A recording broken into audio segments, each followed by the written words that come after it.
Hello and welcome to YNWA Transfer News, your ultimate source for all Liverpool FC transfer news.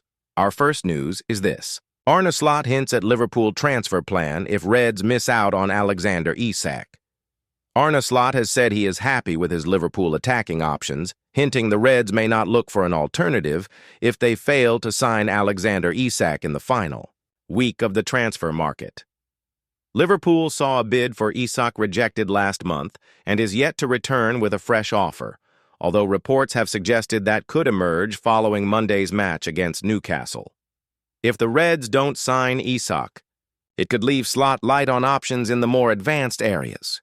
Mohamed Salah, Hugo Ekitike, and Cody Gakpo are Liverpool's current preferred front three, with Federico Chiesa and Rion Gumoha playing support roles. Considering Slot's squad had 6 international forwards last season, it has led some, including Jamie Carragher, to claim reinforcements are needed before the window shuts on September 1st. However, Slot does not necessarily agree.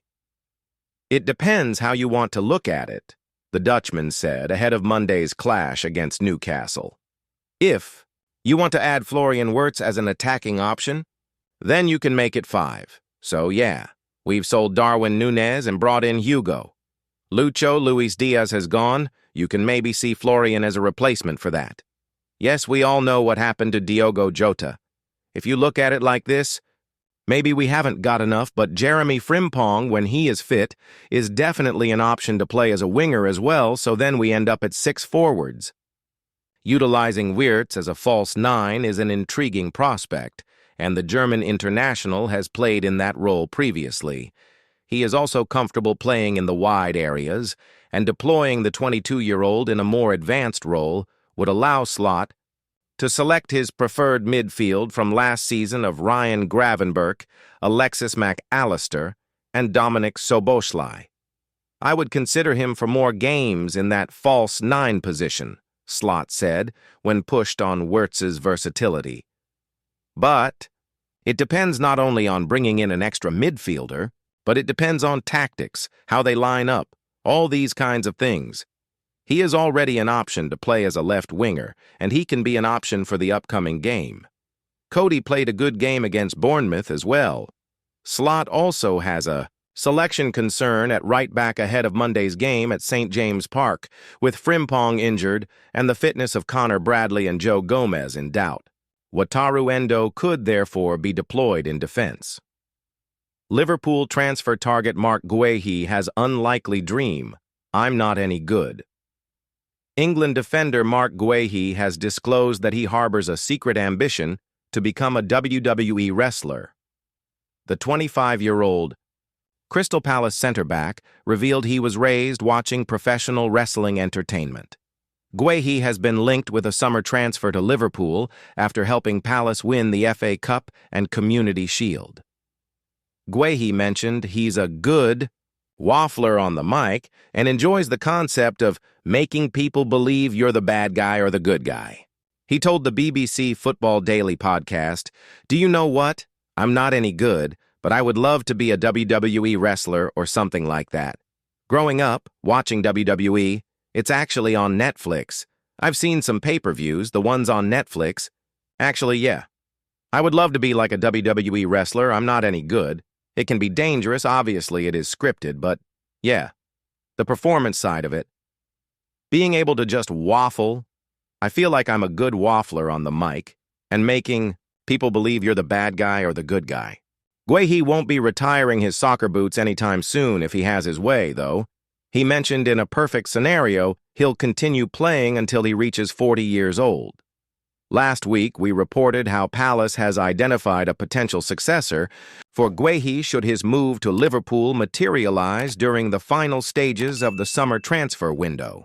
Liverpool initiated discussions with Palace regarding a deal for Guehi last week and continues to show interest in securing the England player. The Reds have acquired Giovanni Leone from Parma, but they still desire Guehi to strengthen their choices in central defense. The reigning Premier League champions have splashed around $400 million this summer. Guehi's contract with Palace is set to expire in less than a year, and the club is open to letting him go, but the Eagles are sticking to their guns on their $45 million, $60.9 million valuation. Liverpool is reluctant to shell out more than $35 million, $47.3 million for the center back, and it's this discrepancy that's causing the talks to stall. Nonetheless, Palace is scouting for replacements, with the Independent suggesting that Rennes star Jeremy Jacquet is being considered as a potential option. Richard Hughes' biggest mistake of the transfer window is already clear as Liverpool face last-minute scramble.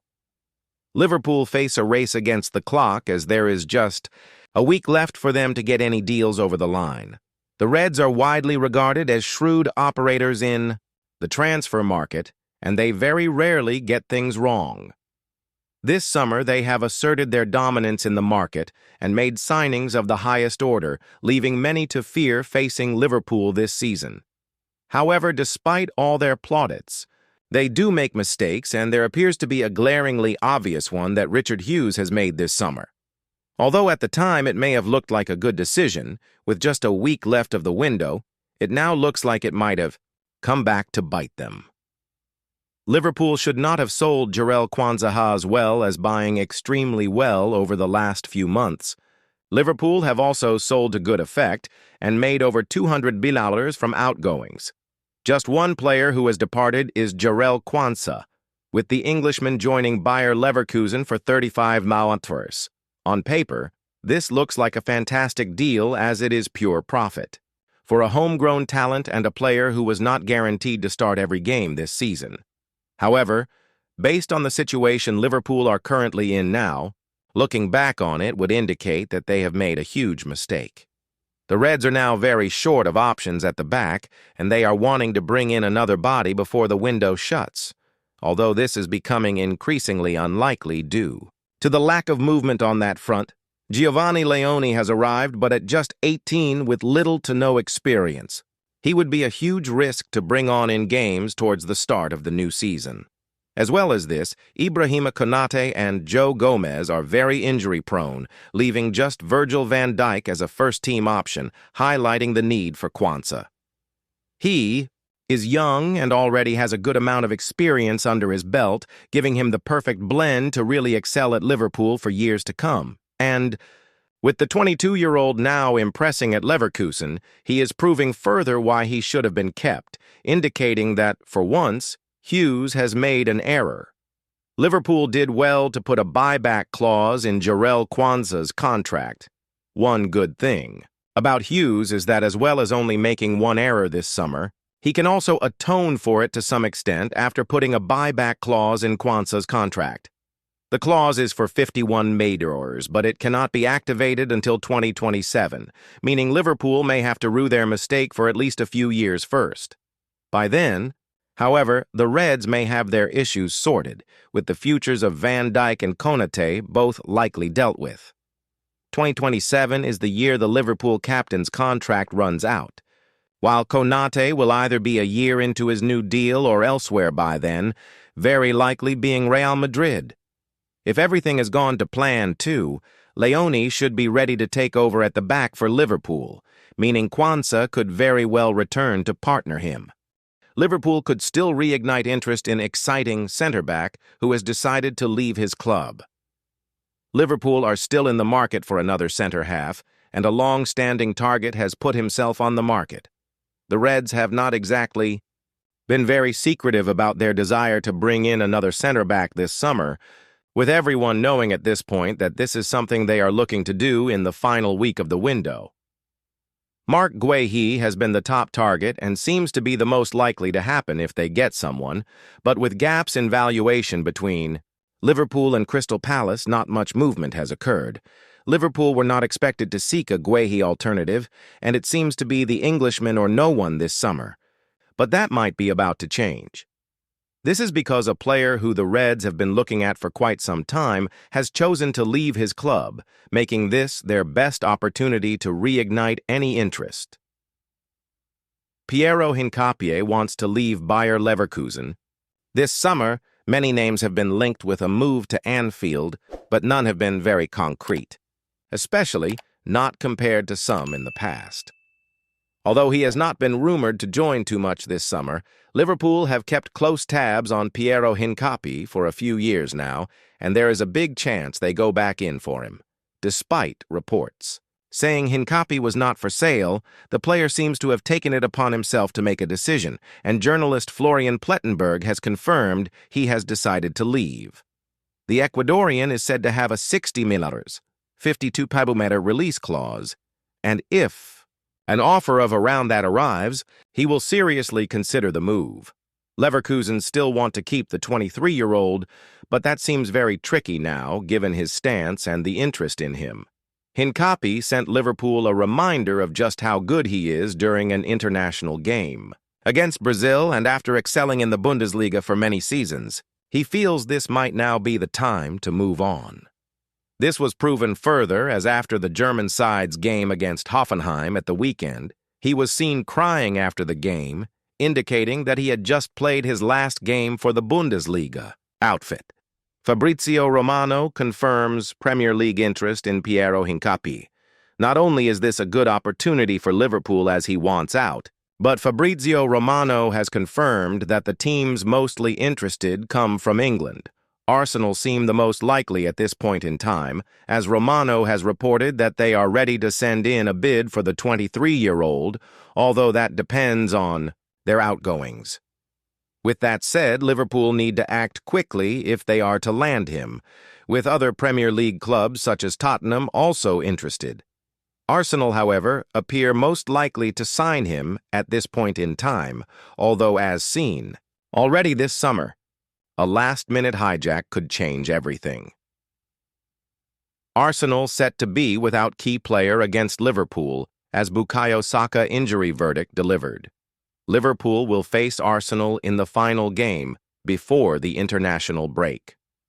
The Reds certainly have a tricky start to their title defense as they face Newcastle away before welcoming Arsenal to Anfield in just over a week's time.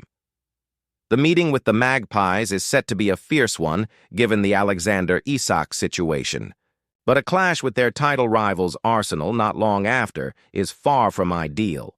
Mikel Arteta's men have made it 2 from 2 at the start of the new season and looked impressive against Leeds at the weekend, although their win has now been overshadowed. With injury worries, both Martin Odegaard and Bukayo Saka were forced off with injuries, leaving Gunners fans worried about whether they will be fit in time for the Liverpool game next week. And now, the results are back, and it does not make pretty reading for the fans from the red half of North London. Bukayo Saka will miss the Liverpool game. Saka has been one of Arsenal's best players, if not the best, for many seasons now, meaning when he is absent. It really shows. He is also one of the Premier League's most dangerous wingers and regularly causes Liverpool a whole load of problems, although he will not be able to do so next Sunday.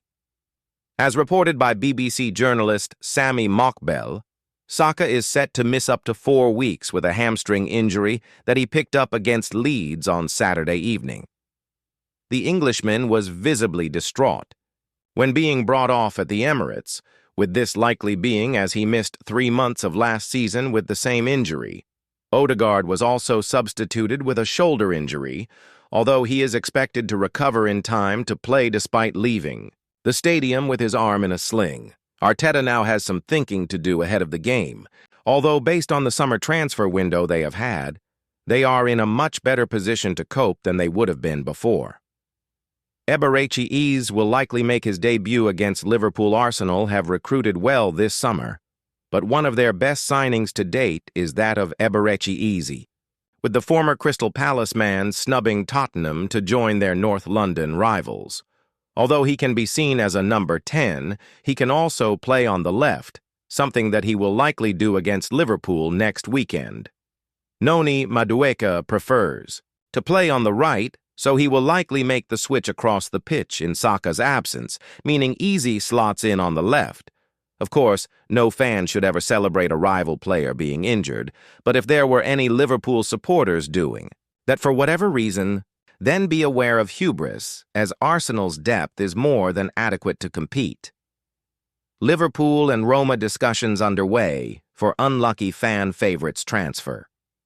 Liverpool are in talks with Roma for the transfer of a fan favorite at Anfield, who is the victim of unfortunate circumstances. Liverpool and Arne Slot have taken a sledgehammer to the team that lifted the Premier League trophy last term. Much of the club's business was conducted early in the window, with new starters signed in both full-back positions at No 10 and up front. The arrival of Milos Kerkez, 40 meters Bournemouth, arose due to the sharp decline of Andy Robertson last term. The Scot is unquestionably Liverpool's greatest left-back in the Premier League era, though the 31-year-old's decline was impossible to ignore. However, 3-1 does not go, and the odd man out is fan favorite, Kostas Tsimikas. Kostas Tsimikas' exit expected to accelerate as Liverpool could also open to potential initial loan proposals, wrote Fabrizio Romano last week. The left-back is prepared to leave as Kerkez and Andy Robertson will be the left-backs for Arne Slot. Ironically, had Robertson still been the player he once was, Kerkez would not have been signed and Tsimikas would be staying. Unfortunately for the player referred to among Liverpool fans as the Greek Scouser, Tsimikas' demotion to third place in the pecking order is not a result of his own shortcomings.